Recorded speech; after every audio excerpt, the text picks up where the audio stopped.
Hola, ¿qué tal? Buenas tardes, bienvenidos a este ciclo de entrevistas de El Diario de TV del canal Conclusión. Así que bueno, vamos a estar charlando con temas que son de la agenda. Hay agenda parlamentaria, hay agenda política y agenda económica. Creo que algunos temas están de alguna forma atravesados por esta dinámica y en cuanto a lo que significa las necesidades de las sociedades, el hecho del trabajo como un ordenador social cobra relevancia. De hecho, reclamos ha habido en todos los órdenes, pero aquellos que últimamente han sensibilizado y mucho, será porque se empezó a conocer mucho más o se difundió mucho más, tiene que ver con aquellos temas que conservan perspectiva de género. Digo que en el día de ayer, ya ahora en la agenda política y en la agenda parlamentaria, se supo que es ley, bueno, una normativa que de alguna forma tiende a establecer criterios de prevención, pero también de sanción de aquellas situaciones en las que se ejerce violencia y acoso laboral. Por lo general, cuando hablamos de perspectiva de género, estamos hablando de las mujeres o de aquellas personas que por algún tipo de minusvalía, entiéndase esto, por ser menor, a ver, vamos a dar otro caso, aquellos que tienen trabajos informales, que son fácilmente, de alguna forma, extorsionables las personas. Bueno, está comprendido todo esto. Nosotros creíamos que era conveniente como para poder profundizar y ampliar este tema y saber hacia dónde, de alguna forma, se dirige esto, pero ¿qué está haciendo la sociedad civil respecto de estas situaciones que están pasando y de qué manera se encuentran herramientas o respuestas o de qué forma se difunde qué es lo que hay que hacer en determinadas situaciones? Vamos a estar hablando con Liliana Bucci. Liliana Bucci es magíster en salud mental y psicóloga integrante del CIELMGE. Después le vamos a preguntar qué es el CIELMGE. Y del Observatorio de Derechos Humanos de la UNR. Así que bienvenidas a este espacio, bienvenidos a este capítulo. Buenas tardes, Liliana, ¿cómo estás? Buenas tardes, ¿qué tal? ¿Cómo les va? Muy bien, aquí esperando de alguna manera saber qué expectativas nos podemos hacer, porque yo tomo conocimiento a través de una actividad, por una información que me llegó, en donde ustedes van a estar haciendo una capacitación. De allí que asocio el tema de la ley que se aprobó ayer en el Parlamento y preguntarte a vos de qué se trata. No solo esta capacitación, sino el tema es profundizar en lo que es sustancialmente este tema, ¿no? Sí, no sabíamos que iba a pasar esto del convenio 190 de la OIT, pero bueno, hace 15 días organizamos con Aníbal Facendini, que él es abogado laboralista, es mediador, bueno, es doctor en Ciencias Sociales y Jurídicas, junto con Maricel Bertolo, que ella es la directora del CIEMGE. El CIEMGE es un centro interdisciplinario que trabaja, digamos, sobre investigaciones sobre género, trabajo y violencias, ¿no? e historia de mujeres. Y bueno, empezamos a ver un poco, a dialogar sobre esta cuestión de la violencia laboral, que como bien sabemos en muchos lugares es bastante invisible y a la vez visible, y nos propusimos dar una capacitación, si bien tiene un arancel, es digamos accesible, pero bueno, decidimos hacer una capacitación para prevenir, digamos, las cuestiones de violencia laboral y esto de erradicar. Por eso el convenio 190, que como bien vos dijiste hace un rato, digamos, ayer, digamos, se transformó en ley, o sea, es Argentina el tercer país en ratificarlo, si bien ya viene desde el año 2019 esto, y son 187 países los que integran, pero bueno, este convenio, digamos, viene digamos, a posicionar esto de erradicar la violencia laboral y, digamos, con una perspectiva de género. Y justamente lo que se plantea también es que una sola situación de violencia, porque siempre cuando hablamos de violencia es como que lo enmarcamos en un proceso, igual que el acoso, ¿no? Sí, Cuando claro. yo empecé a estudiar años atrás, todo lo que hablaba sobre acoso. Me puse a estudiar una vez cuando tuve que dar una charla sobre acoso sexual, y ahí descubrí en el 2000, mira, te estoy hablando del 2002, 2003, que existía algo que se llamaba acoso moral. Que Marie Irigoyen, por supuesto, es una francesa que tiene varios estudios, una psicoanalista, terapeuta familiar, estudios en criminología. Ella empezó a trabajar todas estas cuestiones de lo que ocurría en los medios laborales.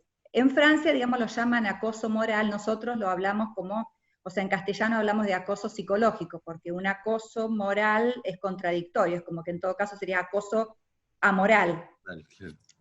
Bueno, en los orígenes, digamos, se planteaba que para que se dé una situación de acoso, tenía que haber una reiteración, tenía que al menos ocurrir 3 veces por semana y durante una prolongación de 6 meses, pero después se empezó a estudiar que, bueno, que a veces una situación por semana o cada 15 días durante 1 o 2 meses podía tener una intensidad tan alta que generaba un montón de situaciones de salud hacia la persona, digamos, que recibía este tipo de acoso.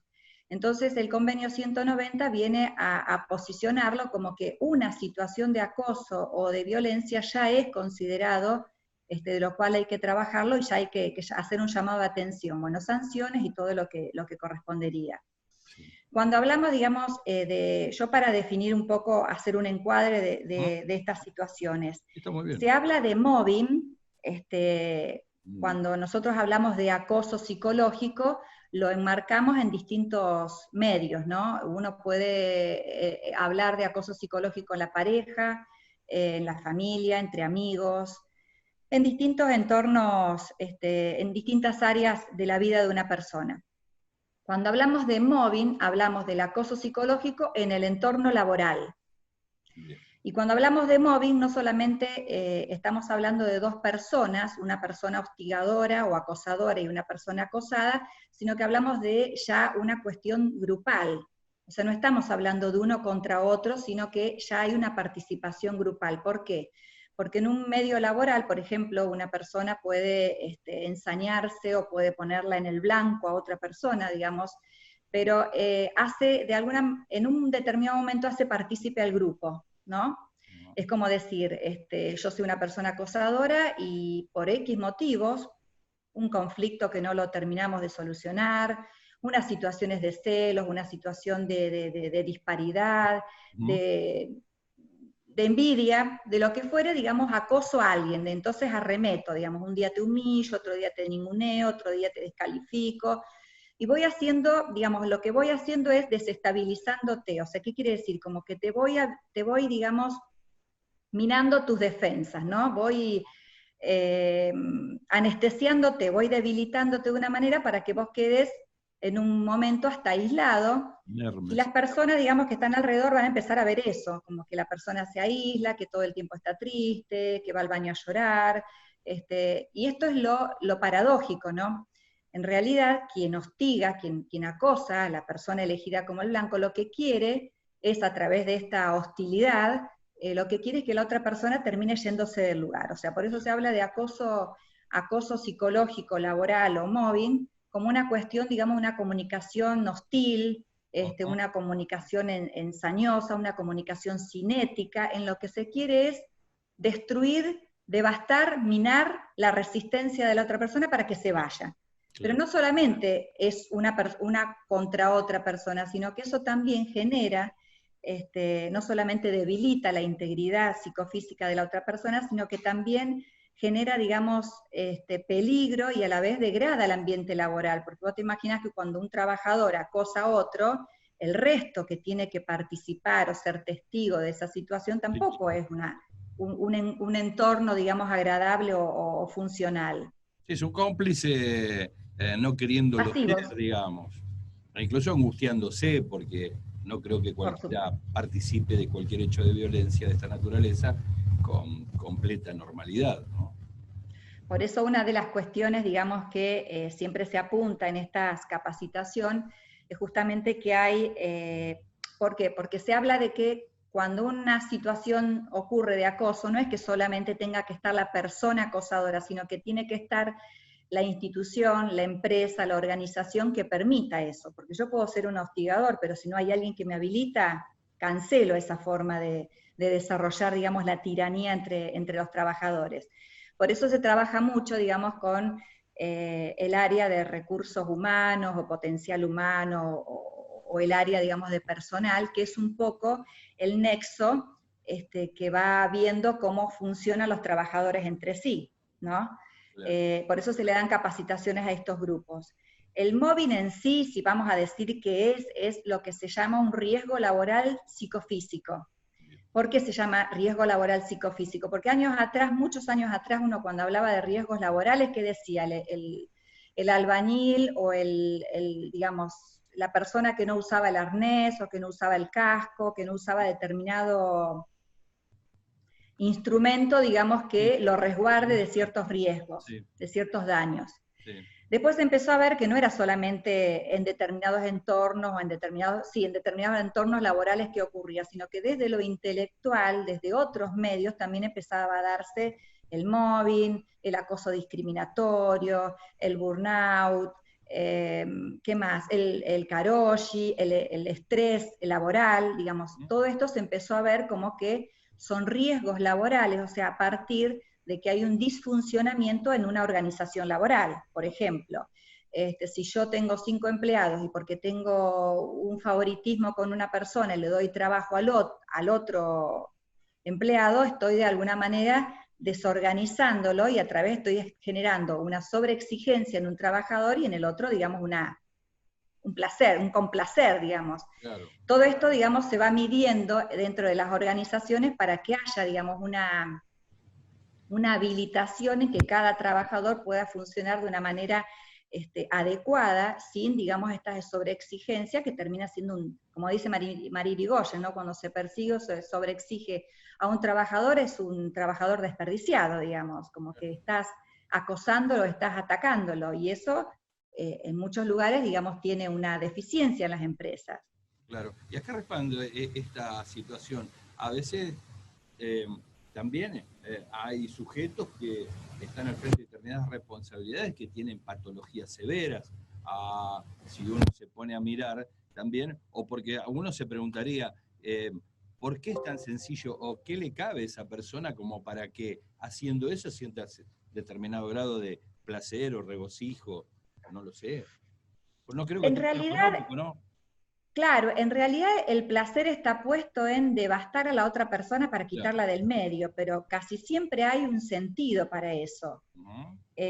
Por eso siempre se busca, digamos, se busca el origen de esta situación en quien produce esto, porque en un primer momento se hablaba de, bueno, algo habrá hecho para estar en ese lugar, bueno, si se la acosa y bueno, pero ¿por qué se la acosa? ¿Por qué todos los días le dicen esto? Y bueno, ella también tendrá, o él también tendrá. En realidad, el origen del por qué sucede es la persona que empieza esto, y la persona que empieza esto lo vive como una situación que quien tiene enfrente no es por, digamos, lo que siempre decimos en el acoso es que uno no acosa por lo que es la otra persona, sino por lo que representa la otra persona. Porque a lo mejor somos compañeros de trabajo y la persona que yo tengo al lado en ningún momento quiso sacarme mi lugar de trabajo, en ningún momento quiso competir conmigo, pero yo sí la vi de esa manera. Entonces ahí empiezo, digamos, a articular mis herramientas, a coaccionar, digamos, a hacer ciertas acciones encubiertas como para lograr que la otra persona se debilite. Y de esa manera se termine yendo. O, por ejemplo, lo que en algunos lugares se llama como acoso institucional, cuando algunas instituciones avalan que haya un trabajador, digamos, con características psicopáticas, manipuladoras, entonces lo surge como una ventaja, ¿no? Tener un trabajador que quita del medio a otro, bueno, es un beneficio para la empresa. Bueno, yo me quiero sacar un empleado de encima, bueno, lo dejo que actúe y lo saco de encima, cuando en realidad, bueno, sabemos todos que no es una manera, digamos, de darle un cierre a un empleado. Pero hay muchas ventajas en todo este tipo de cosas, y hay gente que lo vive, hay empresas y hay lugares, hay organizaciones laborales que lo viven como una ventaja. Es como que alguien le hace el trabajo. Ay, te escucho muy despacito. Sí, perdón, no escucho. Casi en forma gratuita, porque hay que dejarlo ser al sujeto para que trabaje por nosotros, digamos, sería la frase, ¿no? Exacto, sí, sí, sí. Ah, y, Alguien hace el trabajo de otro. y claro, trabajo sucio. Y, y, Ujú.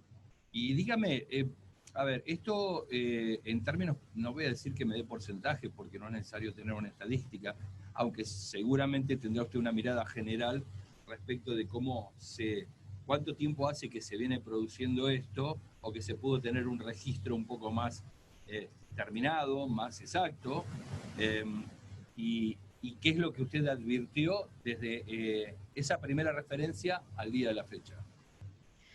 Mira, hay muchas estadísticas de las cuales España es uno de los países que hace muchas estadísticas con respecto al acoso laboral, al acoso psicológico, y ellos hacen referencia incluso que el acoso maternal, que es uno de los acosos que siempre se habla como más nuevo, que es cuando se la hostiga a la mujer embarazada para que se vaya, para que no tenga más hijos, para que renuncie. Ese, digamos, es uno de los más gráficos hacia la mujer, por ejemplo. España maneja que en este tipo de acoso hay como un 60%. En Argentina, no puedo hablar de este tipo de acoso, el acoso maternal, pero sí hay el acoso sexual, por ejemplo, que hay un 70%.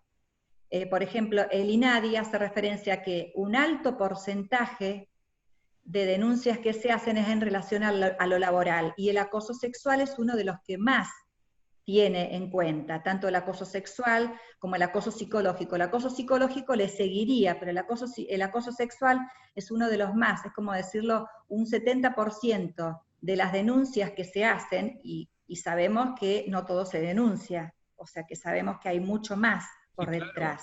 sí, claro. Ahora cuando hablamos de acoso sexual, hablamos de acoso genital, no específicamente, ¿no?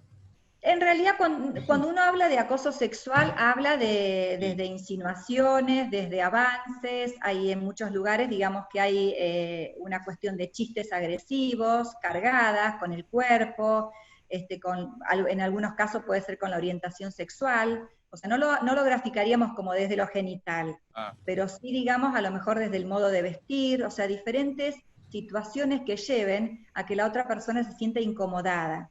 Y en muchas situaciones, las personas que ejercen el acoso sexual creen que está haciendo un piropo, que lo que está diciendo, digamos, va a ser tenido en cuenta como algo, como un chiste, como algo, bueno, te lo digo y ya, cuando en realidad puede ser muy ofensivo y muy agresivo. Pero por lo general las personas lo vivencian, lo dicen como una cargada, como una galantería, y hasta a veces, por supuesto, que es un machismo y es una situación muy baja, pero no lo viven como que sería eso, sino que al no, contrario, lo no que lo veo quieren con es culpa, digamos. Ahora, ejercer una situación de poder.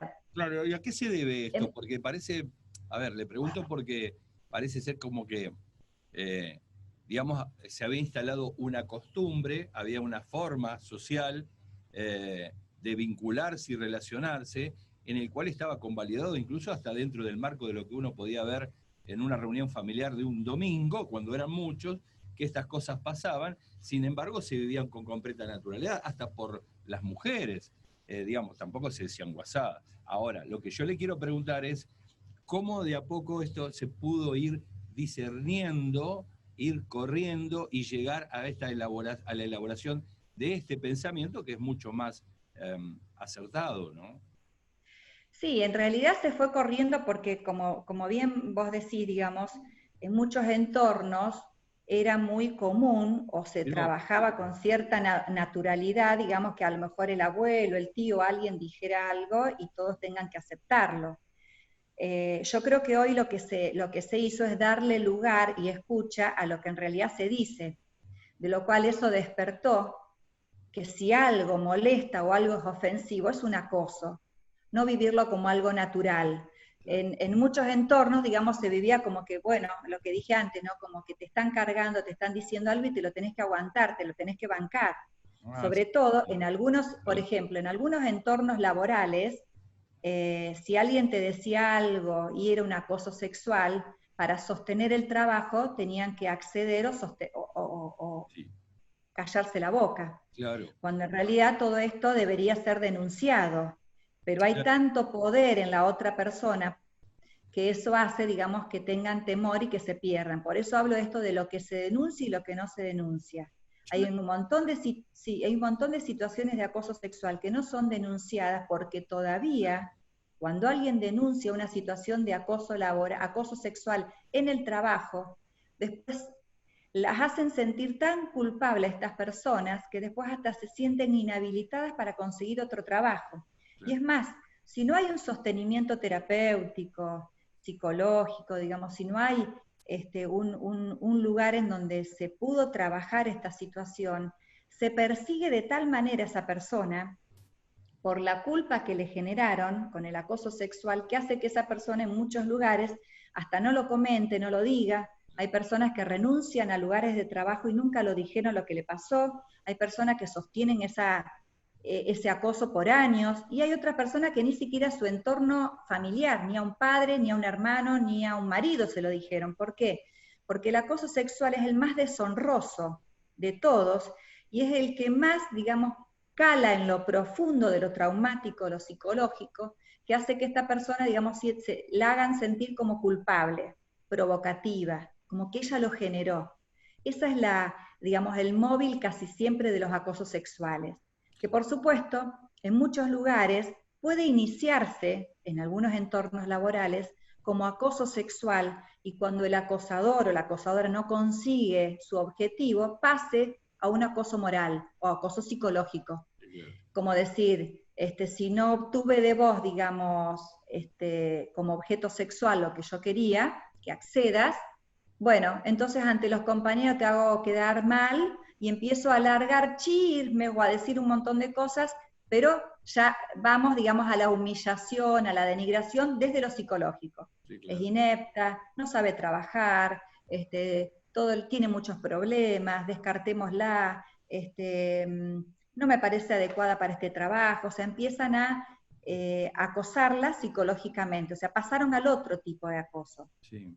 Sí, dos cosas. ¿Cuál es a ver, le pregunto algo, en este sentido, a veces uno se lo puede preguntar a un legislador y a veces dicen sus pareceres.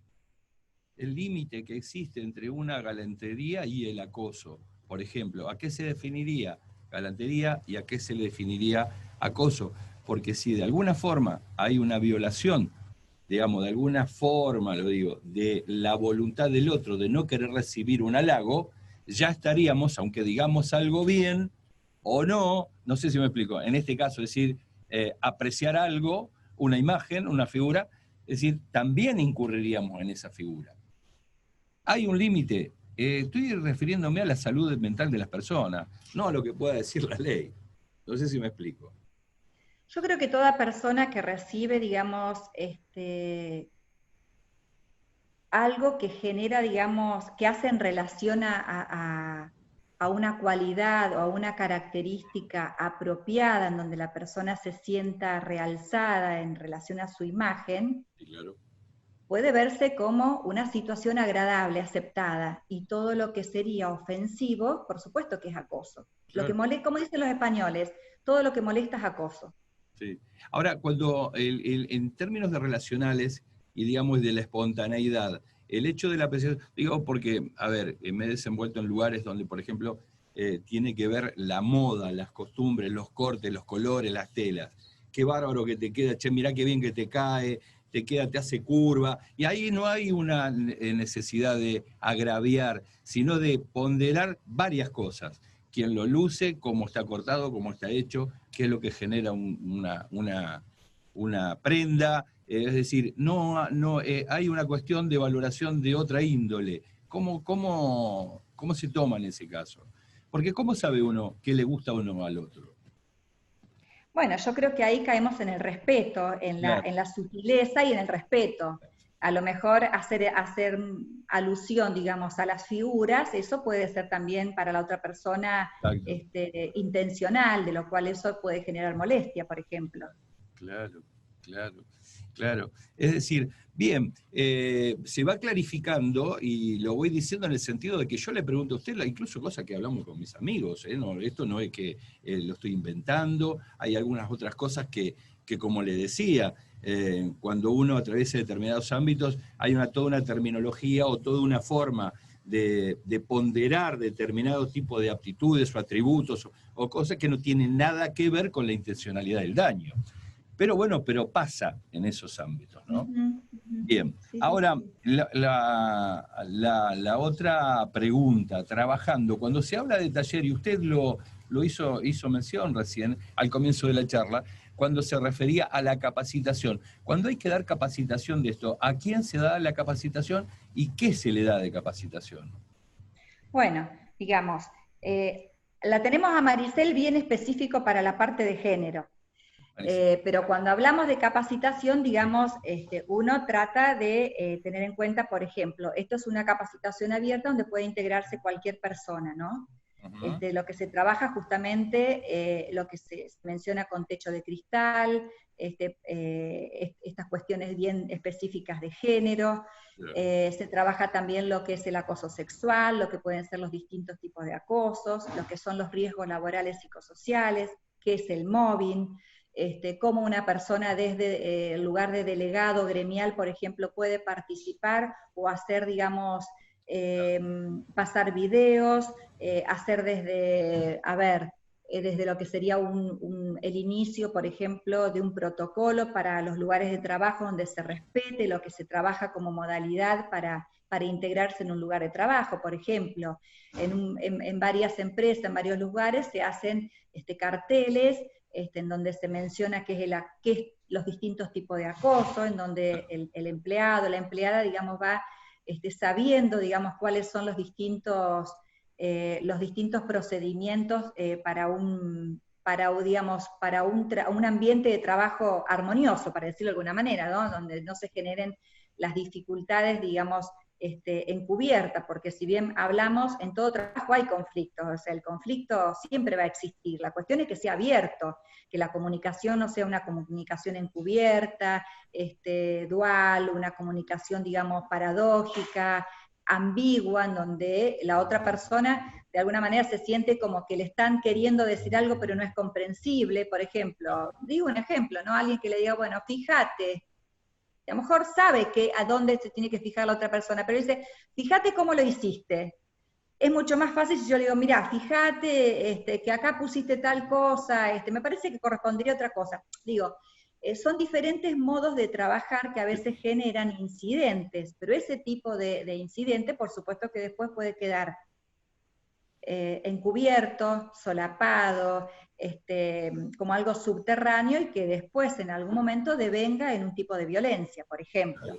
Porque conflicto en todos los lugares vamos a ver. O sea, como bien sabemos, la violencia es una forma de resolver el conflicto, ¿no? Pero conflicto todos tenemos. Es cierto eso. Y el tema es cómo dejar de alguna forma instalado de que se tiene que ir camino a una nueva convención social, porque hay modos de tratos en las costumbres que por allí algunos son heredados, otros surgen por prácticas mismas del ámbito, hay quien se pliega a eso y quien no, y también está para pensar de que cómo se va a trabajar, en qué ámbitos, de qué manera se puede hacer mucho más sistematizado. Digo esto porque me preocupa de que no se vea, por ejemplo, no digo que no se vean las escuelas, digo que estaría bueno que si hay que caminar en el sentido de tener en cuenta al otro, estaría bueno que este tipo de estandarización de las formas de vincularnos, lo digo entre comillas, como para que le evitemos dolores o situaciones no queridas a muchas personas, esté la mayor cantidad de gente o de personas al tanto de poder trabajar esto que usted está proponiendo de alguna manera. Y por eso es importante, creo que trabajar en las situaciones de violencia y de conflicto con los chicos y con los grandes.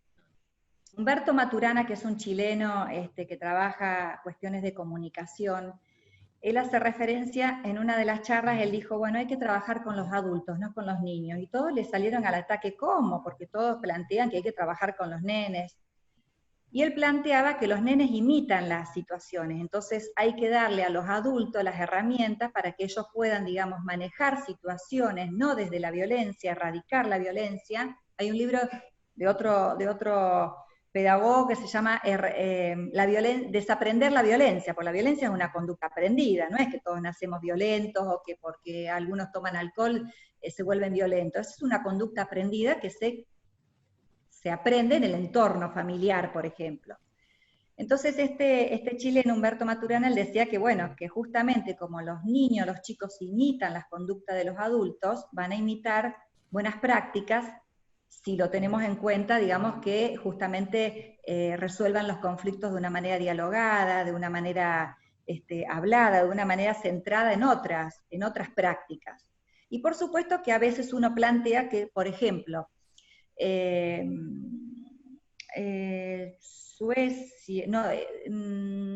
Suecia, creo que, Finlandia, ellos trabajan mucho la cuestión del bullying con los nenes, con los chiquititos. Ellos dicen que justamente para erradicar las situaciones de acoso, de bullying, hay que trabajar desde el jardín de infantes las situaciones de conflicto, cómo resolver una situación de conflicto desde chiquititos. Y eso hace que ellos vayan trabajando esas modalidades y no intervengan otras modalidades violentas, por ejemplo. Eso también es otro pantallazo. Sí, sí, está bueno, sería bueno con chicos, sería bueno con adultos, sería bueno que las autoridades del Ministerio de Educación lo tengan en cuenta, sería bueno que se promuevan más charlas de las que usted va a llevar adelante, sería bueno que instituciones de alguna manera los convoquen a ustedes como para poder charlar estas cosas. Sería bueno que también se les preste más también un espacio un poco más amplio en los medios de comunicación. Y digo esto porque de alguna manera muchas de las cosas que hay que hacer con los adultos, a veces es cuando los adultos están y pueden, y con esto no quiero justificar a nadie, porque hay canales de televisión para chicos en los cuales el grado de violencia y virulencia que se producen en estos dibujos animados que existen, donde se sacan la cabeza, se la cortan, la desenroscan, y todo lo demás no creo que le haga bien a un chico, porque creo que le está enseñando a relacionarse de la forma menos apropiada. Hablar de violencia incomoda. ¿De qué? Hablar de la violencia incomoda. Por eso no se habla, porque incomoda, porque claro, nos interpela a todos. Sí, claro. Que la escuela, por ejemplo, hable o dé talleres sobre violencia, erradicación de la violencia, estamos hablando de prevención o de conductas, de actitudes, digamos, supongamos comportamiento colaborativo, como le querramos poner. Sí. Cuando se presenta la situación, la gente se siente molesta cuando se habla de violencia, cuando en realidad yo creo que es porque todos podemos tener algún entorno o algún momento, digamos, en donde sentimos que actuamos de una manera violenta, por ejemplo. Yo me acuerdo hace muchos años, trabajaba, teníamos con otras psicólogas y abogadas, teníamos un convenio con la municipalidad y trabajamos en varios centros de salud. Y venía el odontólogo y planteaba la situación de que él veía que los nenes que él atendía no era por una caída o por cualquier situación, digamos, la quebradura de la mandíbula, del maxilar o algo, que él percibía y se daba cuenta que eran por situaciones de violencia. Y esa situación incomodaba, o sea, que él se dé cuenta de eso y que lo pueda decir, es como que a los demás trabajadores les generaba cierta como incomodidad, como que parecía que pasaban a ser cómplices o testigos de eso. Y justamente uno puede denunciar situaciones de violencia sin dar el nombre, pero uno puede, digamos, disponerse a hacer eso, y eso también hace que recortemos ese mundo violento. Bueno, vaya si hay tela para cortar y vaya si hay aristas que tiene el tema como para poder desarrollarlo, no digo para distintos ámbitos, porque la violencia tal vez sea como el idioma, como la política, lo cubre todo, y de alguna manera toda sociedad tiene también sus manifestaciones en este sentido, sea porque necesita reprimir por algún motivo, aunque se justifique muchas veces legalmente, y sabemos que no siempre, digamos, es la mejor salida ni el mejor camino. Pero de todas maneras, yo lo que le quiero agradecer a usted, Liliana, es este tiempo que nos ha dado, que nos ha ayudado muchísimo como para poder interpretar hacia dónde apuntan esta actividad que ustedes piensan desarrollar y llevar adelante. Pero no lo quiero dejar acá, la quiero invitar para otra oportunidad, como para poder imaginar sobre qué ámbitos institucionales, como usted estaba diciendo recién, es decir, sistematizar un poco más la charla en el sentido de que es aquello que también nosotros hemos padecido y que ha sido una herencia dañosa de aquellas instituciones que de alguna forma ejercitaron violencia cuando nos prohibieron pensar. Y lo quiero decir esto, lo digo como bibliotecario que fui, donde tenía un par de llaves y la directora me decía, esa vitrina no se abre y esos textos no se leen. Y yo decía, ¿por qué? El sentido de la biblioteca justamente es que todos participemos y compartamos el pensamiento, o las formas, las ideas que otros nos quieren, nos la da, digamos, un libro. Y bueno, y uno se genera situaciones de hartazgo, todos los discursos punitivos. Entonces, uno crece, ¿no? Y dice, a ver, digo, no tiene que ver con el rencor, tiene que ver con el recuerdo. Y entonces dice, por Dios, que yo no haga nunca eso. Pero bueno, todo eso queda. Y yo le quiero agradecer, Liliana, ha sido muy, muy ilustrativo, muy pedagógico, y gracias por esta comunicación. No, gracias a ustedes. Yo creo que por ahí de lo que se trata es justamente, digamos, de dar un aprendizaje, porque como bien sabemos, muchas personas tuvimos o tuvieron o tienen, digamos, una experiencia laboral en donde hubo algún rasgo de violencia o algo. Creo que, bueno, si una persona recién se emplea en un trabajo, hay que hacerle saber que ese modo de trabajar no es el trabajo. Porque muchos creen que eso es el trabajo, y no, justamente, es violencia en el trabajo, pero eso no es el trabajo. Claro. Hay otros trabajos, otros entornos en donde no va a haber violencia. Hay trabajos donde es un problema trabajar. Entonces, ya no se genera a partir de una máquina, sino de las personas. Pero bueno, son cosas que pasan a veces en algunos ámbitos. Bueno, hemos llegado al final, nos hemos pasado como 11 minutos. Así que vamos a pedir el caso. Bueno, les agradezco a ustedes. Por favor, estamos en contacto, Liliana, y seguro vamos a poder desglosar algo para adentro, si le parece bien, dentro de 25 días. Muchas gracias. Gracias a ustedes. Bueno, escuchábamos a Liliana Bucci, quien nos participaba de alguna forma y nos comentaba cuál era la actividad que iban a desarrollar e iban a llevar adelante respecto de lo que significa la violencia laboral y el acoso.